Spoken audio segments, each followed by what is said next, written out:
A todos, espero que tenham recarregado as energias e vamos dar início ao segundo bloco do dia, que vai ser focado em engenharia jurídica, cultura e performance. E para darmos o start, eu chamo ao palco uma verdadeira especialista em crescimento de receita de advocacia. Ela tem mais de 15 anos de experiência como executiva de tecnologia jurídica e é a criadora do termo advocacia em modo growth. Ela vai mostrar com dados e cases como ativar funis, automatizar fluxos e gerar receitas previsíveis usando a inteligência artificial. Com vocês, Andréia Andreatta.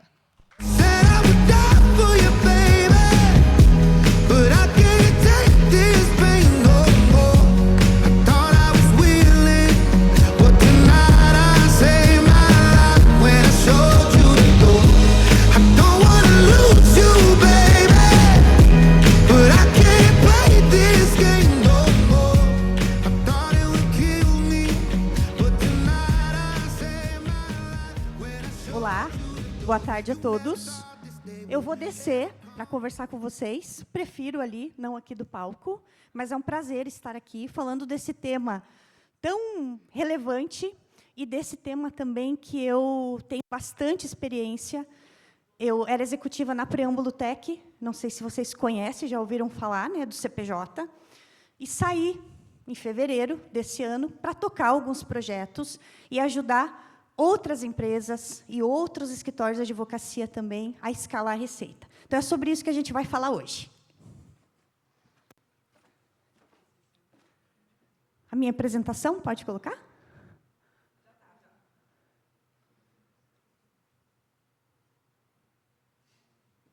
Sou eu que tenho que dar o comando e eu tinha esquecido. Desculpa. Tá, então, como ela falou, esse termo, né, que eu criei, advocacia em modo growth, foi baseado no quê? Growth significa crescimento. O que eu percebi nesses meus 15 anos de preâmbulo? Trabalhando para a advocacia, trabalhando para os advogados e vendo, sentindo a necessidade que eles têm de crescer os escritórios.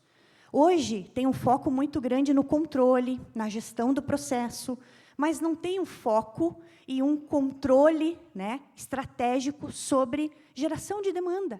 Pura e simplesmente, gerar demanda para o escritório crescer. Aqui só um resumo, né, sobre mim, como eu falei para vocês. Hoje eu atuo como consultora aí, e sou membro consultora também da Comissão de Inovação, Gestão e Empreendedorismo da OAB Paraná. Tem alguns projetos muito legais que a gente tem feito nessa comissão, não sei se alguém conhece aqui, mas ligados também nisso, em ajudar os escritórios a escalar receita. Então, falando para vocês, essa metodologia, né, esse termo aí que eu criei, advocacia em modo growth, eu coloquei 7 pilares. Diante de toda esse trabalho de escalar receita, eu separei em 7 pilares para apresentar para vocês como os pilares fundamentais que sustentam o crescimento de qualquer tipo de empresa. Mas eu adaptei para os escritórios de advocacia. Então, o primeiro pilar é o posicionamento estratégico. Tenho certeza que o Júlio, o pessoal já deve ter falado muito sobre isso para vocês. Se vocês estão aqui nesse evento, justamente no evento de escalar receita, vocês estão buscando esse tipo de conteúdo, então vocês estão por dentro também desse conteúdo. Então, eu vou trazer para vocês coisas que vocês já sabem, que vocês já têm consciência. Eu só vou provocar vocês um pouquinho mais sobre alguns pontos, mas vou focar nesses 7 pilares, principalmente em 3 pilares. Tá? Então, esse primeiro aqui é o posicionamento estratégico. Não é um posicionamento só de você ter nas redes sociais. E, sim, você precisa que o seu posicionamento responda essas 3 perguntas fundamentais. Quem você é? Quem você atende e que problema você resolve? E aí, o que eu vejo? A mesma comunicação dos escritórios em todas as redes, falando a mesma coisa. O que posta no LinkedIn, posta no Instagram.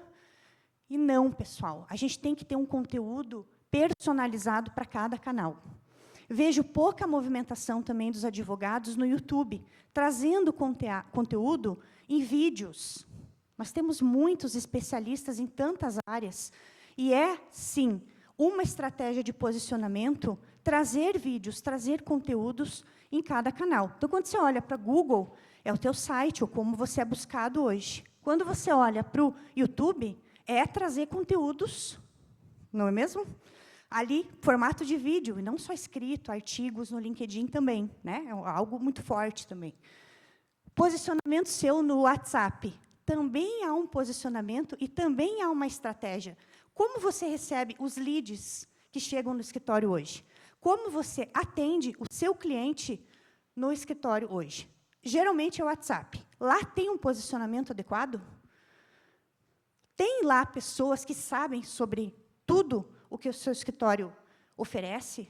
Os diferenciais do escritório para convencer um lead a entrar, ficar, agendar uma reunião e depois fechar um contrato? E o posicionamento para atendimento ao cliente? Está um posicionamento adequado lá no WhatsApp? Então, aqui é mais uma provocação para vocês de pensarem. Cada canal exige um posicionamento, inclusive o WhatsApp. Alguém já ouviu falar nessa estratégia de divulgação? Founder-led growth? Ninguém? Você já conhece? Eu adaptei aqui, porque aqui eu uso muito essa estratégia em empresas de tecnologia. Tem lá um CEO, tem um founder, e é na figura dele que a gente faz uma divulgação, um posicionamento separado, mas conectado com o da empresa. No escritório da advocacia, é um pouco diferente. Nós temos vários sócios. Então, o que a gente faz? Usa os sócios com as suas especialidades para se posicionar de forma distinta em cada rede daquela, e tudo conectado com a estratégia de posicionamento do escritório. O que acontece, gente? Isso eu posso falar para vocês por experiência, por case de sucesso.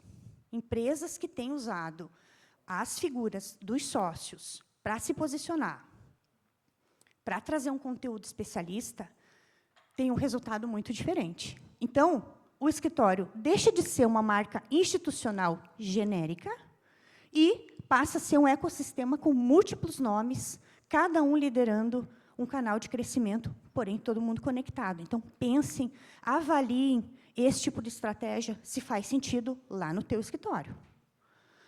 Resultado disso, mais tração em marketing de conteúdo, porque você não vai ter só o escritório nas redes postando uma foto, um evento, e sim você vai ter o sócio falando com o público sobre aquela especialidade, ou todos os sócios. Mais oportunidade de upsell e cross-sell. O que é o upsell? É vender mais para o próprio cliente. Muitas vezes a gente vende um produto, um tipo de serviço, mas esse lead, ele tem interesse, poderia ter a intenção de contratar mais serviços do escritório, mas ele nem sabe que tem. Ah, não, mas quando ele entra aqui dentro do escritório, aí a gente fala para ele. Não fala, muitas vezes. Ele vem por aquela demanda, ele contrata, muitas vezes, aquela demanda, e ele não sabe todas as outras áreas que o escritório atua. Então, por isso é importante avaliar esse tipo de estratégia.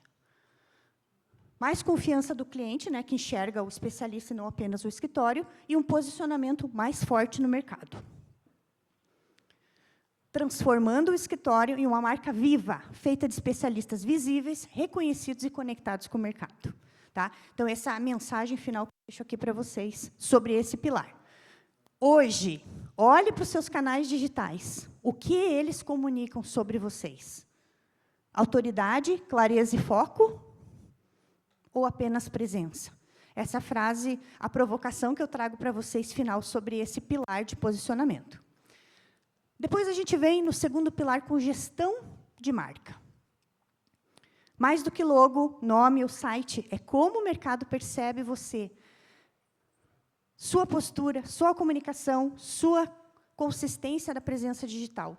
Então, é importante também vocês olharem para a marca do escritório e para a marca de cada sócio, de como isso está sendo comunicado. De modo que você consiga traduzir tudo aquilo que você faz, todos os valores, a proposta de valor do escritório, quando alguém pesquisar, encontre. Então, isso é importante, linka bem com o posicionamento e linka com o próximo pilar, atração estratégica. Aqui eu vou ficar um pouquinho mais de tempo para trazer para vocês alguns cases e algumas situações que eu vivi, eu fiz, e trago para vocês como sugestão que vocês, pelo menos, avaliem essas possibilidades. Ter clareza de posicionamento é essencial, que é o que eu estava falando para vocês até agora. Gestão de marca, etc.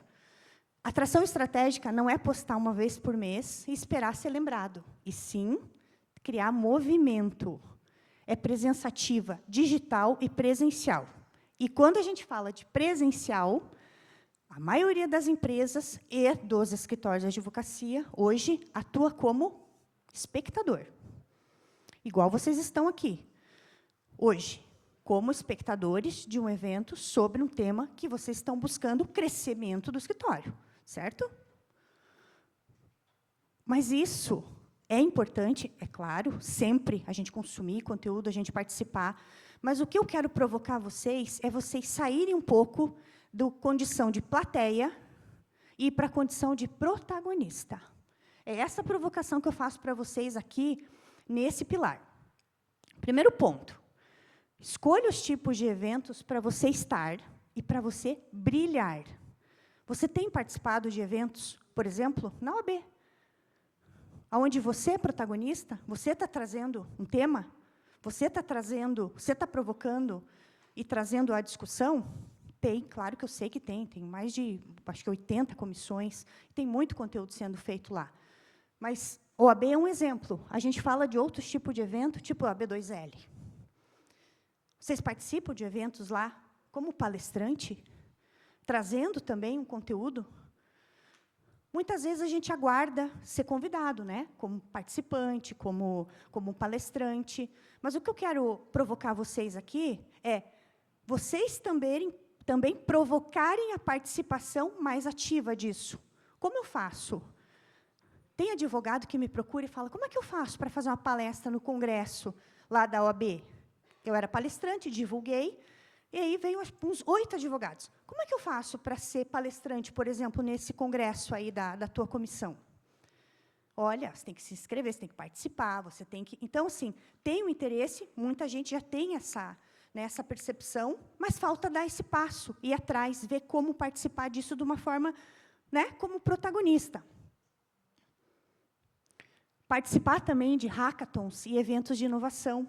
É lá que, muitas vezes, empresas que você busca hoje, estão numa roda de conversa, no workshop, numa oficina, e aí você está participando, você está falando, você está trazendo um ponto, e você conhece e se conecta com empresas que podem ser os seus clientes. Então, são formas indiretas de você participar dos eventos, mas não sentado sempre lá só na roda, falando, sendo protagonista.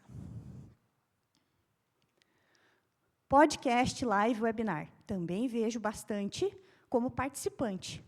Cadê você sendo um host, por exemplo, fazendo um podcast do escritório? Podcast ainda é muito consumido. Não só podcast, lives, não só como plateia, mas como protagonista. Então, o que eu trabalho, às vezes, com alguns escritórios, alguns sócios, eu quero fazer o posicionamento e o protagonismo aqui do escritório com relação a podcast, com relação a lives, com relação a webinários. E a gente trazer o tema. Beleza? A gente organiza e os sócios começam então, eu vou convidar esse cliente, vou convidar outro cliente, vou convidar um parceiro, vou convidar outro advogado, vou convidar um especialista. E aí eu trago um case para vocês. Eu, enquanto preâmbulo, eu tinha que gerar receita. Eu tinha que gerar demanda. E eu também tinha que estruturar funis, fazer a venda e depois cuidar do cliente, vender mais para ele, minha parte de negócio. Então, eu cheguei a ter no meu time 48 pessoas, só fazendo essa parte de negócios lá.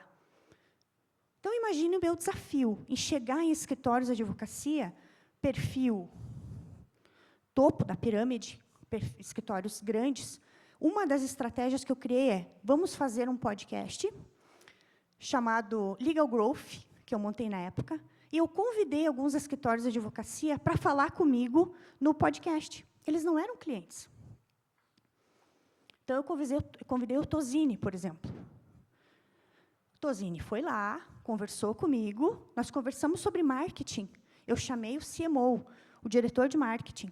Nisso, nasce um conteúdo legal, feito por um especialista da área, falando com os escritórios de advocacia, eu sendo host como preâmbulo, e ali eu tinha, diante de mim, um lead altamente qualificado, que aceitou meu convite, porque eu fui num evento, e eu falei no evento, e ele se interessou e falou, poxa, você é diretora de marketing da Preâmbulo, vamos trocar figurinhas.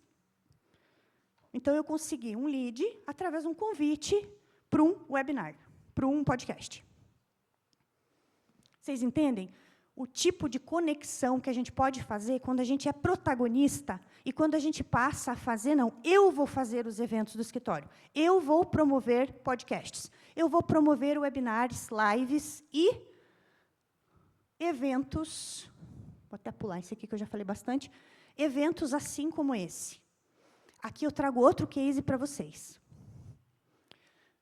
No começo, né, nesse tempo todo que eu fiquei lá na Preâmbulo, no começo também, a gente participava como patrocinadores dos eventos, participantes, e tinha um tipo de retorno, cada evento que a gente participava. Então, tinha um budget anual separado para eventos, e esses eventos eram todos de participação. Tinha lá um stand, e tinha lá a gente lá, né, expondo.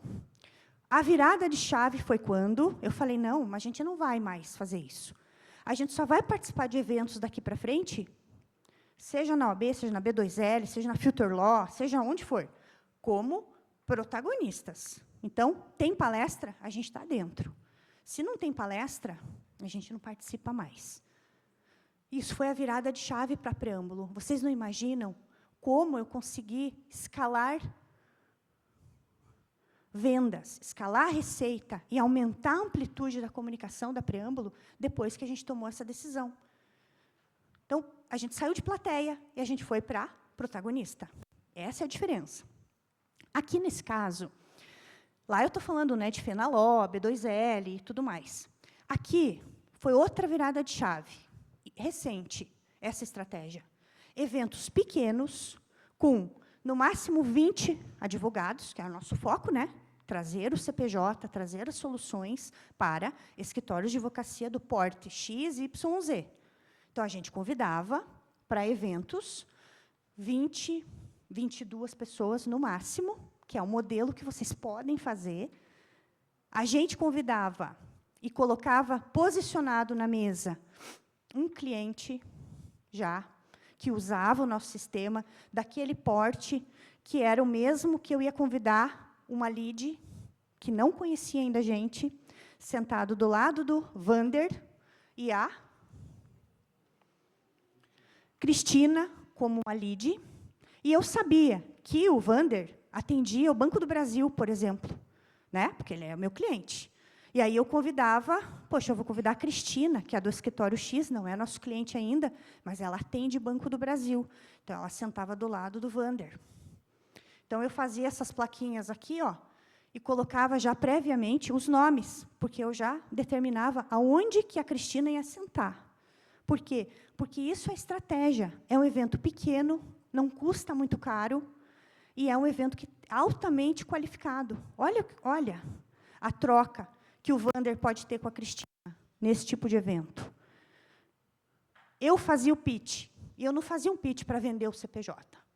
Eu fazia um pitch para eu convencer que a Preâmbulo era um parceiro que aqueles escritórios deveriam ter. É diferente o foco. Eu não estava lá vendendo, e eu estava promovendo um network, um bench, entre os escritórios que estavam lá. Eles entravam dentro do restaurante, maioria restaurante aqui, tá? Eles entravam, já tinha esses telões assim, sejam bem-vindos. E as logos dos escritórios, clientes, e logo dos leads. O lead já chegava e já via, Caraca, olha, eles atendem esse escritório. Porra. Então, é uma experiência que você cria, que você... Aí eu comecei a fazer, daí o primeiro evento que eu fiz foi numa churrascaria. A churrascaria top lá de Porto Alegre eu fiz. Cada vez que a gente estava engatando o papo entre o Wander e a Cristina, chegava o picanha aí, e aí falei, rodízio não dá mais. Então, assim, são estratégias, são formas que a gente vai aprendendo com o tempo, na quantidade de pessoas, no posicionamento na mesa, no bem-vindos na tela, num brinde bacana, num pitch matador. Eu treinei esse pitch, acho que mais de 200 vezes. E eu fazia esse pitch em 17 minutos. Mas eu treinei para eu cravar em 17 minutos e eu convencê-los que a Preâmbulo era o fornecedor, o parceiro que eles precisavam para atender o banco X, Y, Z. E ali estavam sentados. No Rio de Janeiro, eu reuni os escritórios, que os caras foram de jatinho.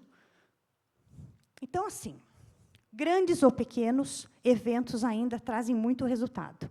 Porém, pensem nisso.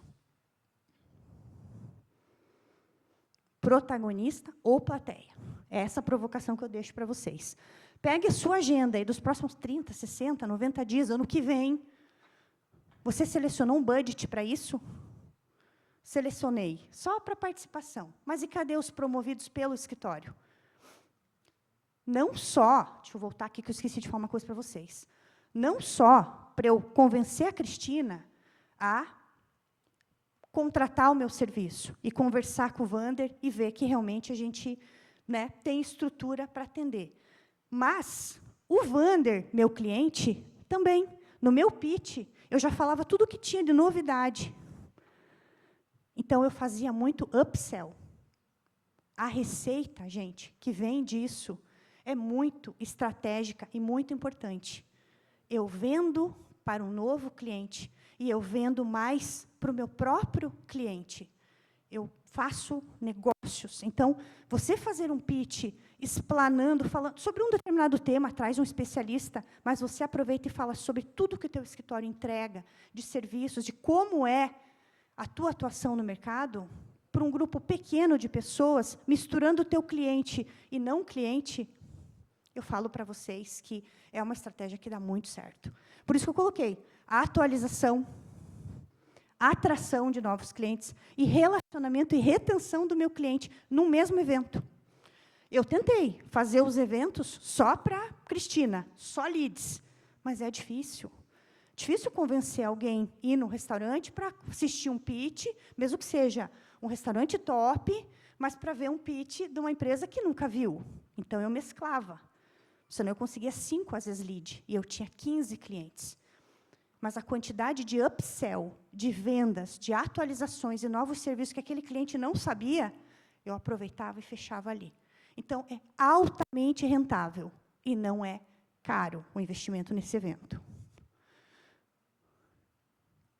Então, aqui, ó, que eu te falei para você pegar a tua agenda, quais eventos você estará participando como protagonista e não apenas como espectador. Essa é a provocação que eu deixo desse pilar para vocês. Pense no ano que vem, 2026, budget para eventos, muito bem pensado, muito bem estratégico, para você conseguir atrair e para você conseguir manter relacionamento e, né, fazer mais negócios com a sua própria base de clientes. Aqui, o quarto pilar, que acho que o Júlio falou bastante sobre inteligência artificial aqui, no período da manhã, eu trago para vocês alguns exemplos, e principalmente o ponto 3, que eu vou focar de novo na minha experiência aqui. Hoje, a inteligência artificial, e eu não vou entrar, tá, em funil de vendas, CRM, que acho que esse ponto aí, os meus colegas palestrantes vão falar bastante, e acho que o Júlio também comentou bastante, mas o que a inteligência artificial tem ajudado muito hoje? E a gente está falando de escalar a receita, não é isso que a gente está falando? Para isso que a gente está aqui. Primeiro ponto, atender o lead que chega. Eu atuo com alguns escritórios que recebem 500, 600, 1.000 leads por mês. E tem lá uma pessoa, 2, ou até 3, 4, às vezes, qualificando. Primeiro, não consegue dá atenção para todos ao mesmo tempo. Quando o segundo lead chega, ainda ela está tentando falar com o primeiro. O lead que entrou na sexta-noite, no sábado, no domingo, vai receber um contato só na segunda-feira, não lembra nem mais qual anúncio clicou, da onde mesmo, a gente não consegue mais nem falar com ele. Então, usar a inteligência artificial para organizar isso daí, falar com o lead. Existe base de conhecimento, onde é colocado tudo o que o seu escritório faz, as especializações, as áreas de atuação. E esse SDR virtual, ele vai saber responder todas as perguntas do lead. Qual pessoa você vai ter que consiga responder praticamente todas as perguntas do lead? Uma pessoa que está há muito tempo já no escritório. E pessoas nesse tipo de função não ficam tanto tempo no escritório. Então, é difícil, é um desafio. Então, eu trago para vocês esse exemplo de aplicação da inteligência artificial como algo que ajuda muito a escalar receitas. Mesmo que você tenha poucos leads hoje entrando, se você tiver aquele posicionamento que eu falei para vocês, dos sócios, posicionamento do escritório, uma gestão de marca bem feita, os eventos, né, um budget para eventos, você vai atrair mais leads, pessoas interessadas. E quando ele chegar, se você não tem pessoas bem qualificadas para atender, ou não atende rapidamente, ele entra e sai. E vai falar com o outro que atendeu mais rápido. Então, a inteligência artificial, ela entra muito neste ponto. Avalie o uso da inteligência artificial aqui, porque realmente faz diferença. O segundo ponto, atender dúvidas básicas também de clientes. Eu vejo que é uma demanda muito grande também, né? Parar o advogado para responder como está meu processo. Então, hoje também tem a inteligência artificial para ajudar nesse sentido, atender as dúvidas básicas de clientes, e ainda colocando uma camada ali, né, de traduzir o juridiquês para uma linguagem um pouco mais amigável para o cliente. Dúvidas básicas. Não é substituir o advogado, é não tirar o advogado daquilo que ele está fazendo para responder uma coisa que a IA poderia ajudar. Então, é o segundo ponto que eu trago para vocês. Pensem, analisem, porque nesse ponto também é interessante e importante e ajuda o escritório a crescer. Quando a IA não conseguir responder, já tem que estar na tua automação. Mande para um humano, chama o humano. No fluxo, já tem que delegar para alguém atender esse lead. Ela não vai saber tudo. E pode ter perguntas não previstas, então já tem que ter isso previsto no fluxo ali. E o terceiro ponto, manter relacionamento com a base de clientes. E aqui eu já faço o gancho com o quarto pilar. O que eu vejo também, pessoal, empresas de tecnologia, escritórios de advocacia, no geral, colocam a sua atenção, dedicam toda a sua energia, seu budget, na conquista de novos clientes. Mas a maior fonte de receita pode estar justamente em quem já confia no seu escritório. Vocês fazem isso lá no escritório? Vocês olham para a base de dados, da base de clientes separadamente? E analisam, tipo, quantos clientes estão há mais de 90 dias sem contato que deveriam ter? Eu sei que, às vezes, não faz sentido essa frase, porque tem todo um... Estou falando aquilo que cabe para vocês, né, para a tua realidade. Quantos poderiam gerar novas demandas se fossem acompanhados de perto?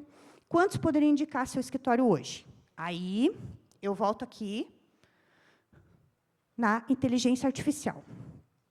É difícil a gente conseguir ter um time, né? A gente tem que atender novas demandas, atender o lead, fazer a documentação, protocolar, etc, etc, etc. Então, eu não tinha esse recurso.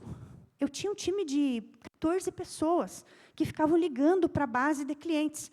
Eu separava em cluster, escritórios até tantos advogados, de tanto a tanto, de tanto a tanto, e bora ligar. Você vai ligar para esse público, você vai ligar para esse, você vai perguntar se está tudo bem, você vai marcar uma reunião se você sentir que ele está meio pistola ali com alguma coisa, você vai marcar uma reunião se você sentir que ele tem chance de contratar algum outro serviço do escritório.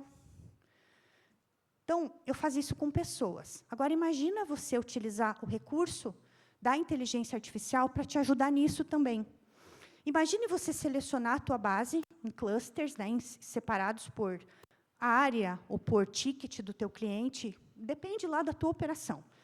E você colocar uns agentes de IA fazendo contato com o cliente.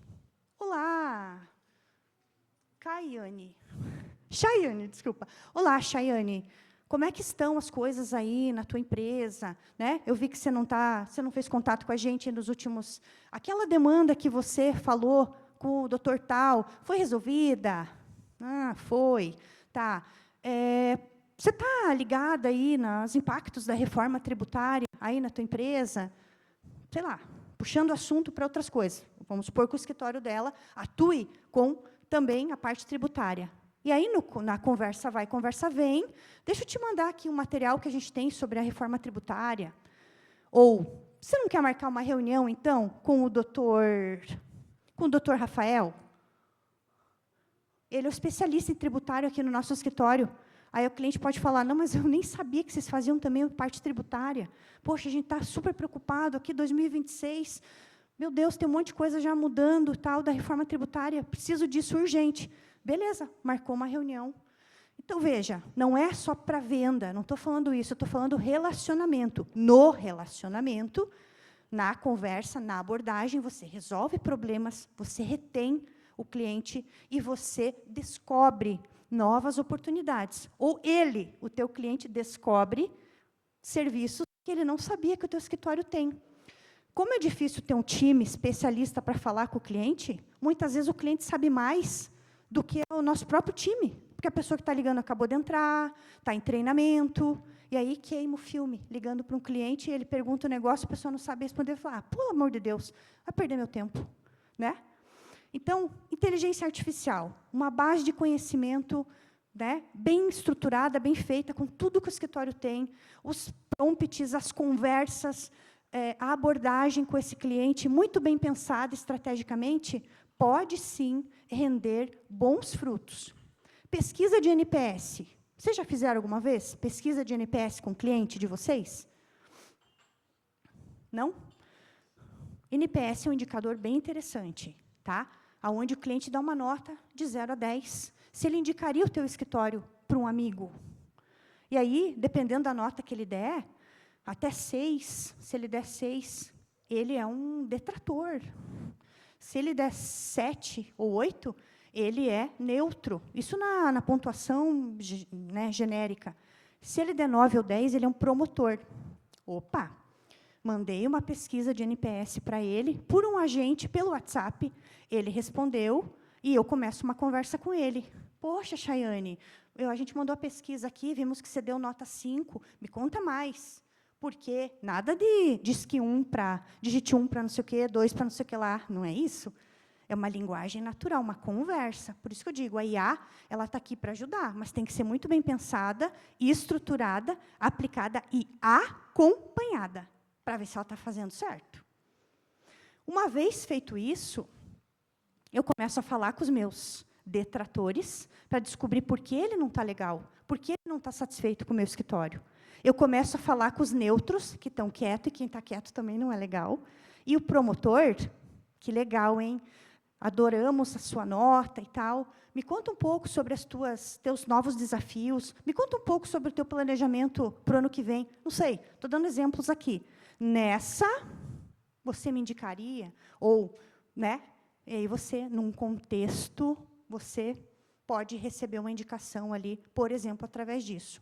Ou, de novo, colocar um novo serviço para ele pensar, para ele avaliar, para ele considerar que o teu escritório faz também. Então, por isso o ponto, eu digo, olhe para a sua base, selecione os clientes, separe eles em como, né, faz sentido para você lá no escritório, crie uma estratégia. Crie uma estratégia com pessoas primeiro, depois você pensa na aplicação da inteligência artificial, por exemplo. Eu só estou falando para vocês aqui que, se eu tivesse esse recurso na época, teria um outro resultado ainda maior do que a gente tinha. Aqui eu já passei para vocês, né? Sexto pilar, cultura de dados, não poderia deixar de falar, né? Crescimento sem dados é como dirigir no escuro. Você pode até avançar, mas não sabe para onde está indo e nem o risco que corre. E é algo que eu vejo muito também. Tem boas estratégias, tem um posicionamento, mas daí não tem os dados dentro do escritório, não consegue nem às vezes separar a base de clientes. sabe? Os sem contato, contato, por ticket, tem uma dificuldade enorme para fazer isso. Então, trabalhar com dados, ter essa cultura de dados faz parte do crescimento. Se a gente quer escalar, a gente precisa trabalhar com dados aqui. É muito importante isso. Tá?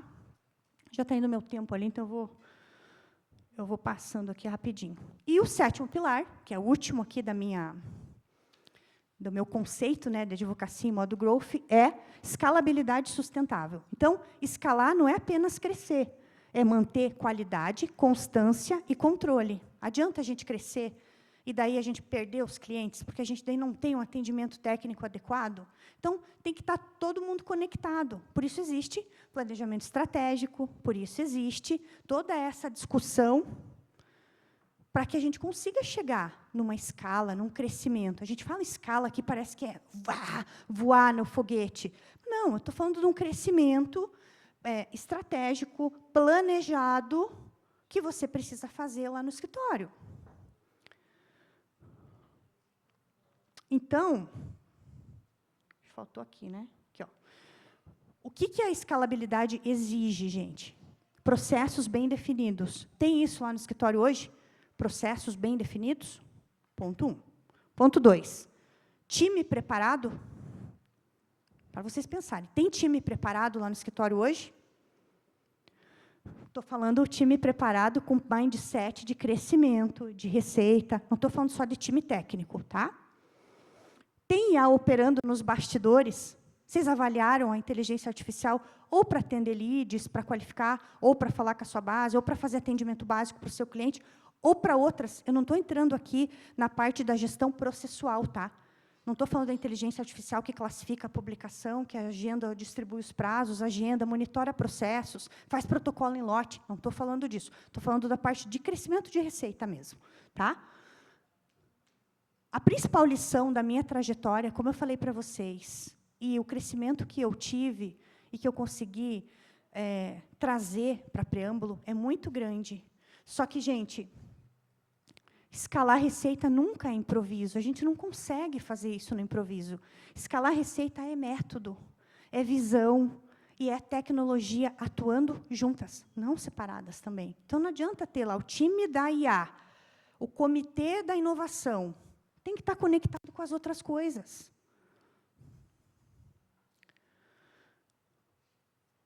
Minhas 2 mensagens finais para vocês. Ative o modo growth no seu escritório. Desses 7 pilares que eu trouxe para vocês, você pode pensar aí, não, mas eu já faço pilar 1, pilar 2, pilar 3, não faço ainda o 4, 5. O que eu posso falar para vocês? Sozinhos, eles já geram um impacto, mas integrados, transforma o escritório em uma marca sólida, escalável e estrategicamente posicionada para crescer com consistência, que é o importante. Senão, não adianta a gente crescer e perder os clientes na mesma velocidade que entraram, né?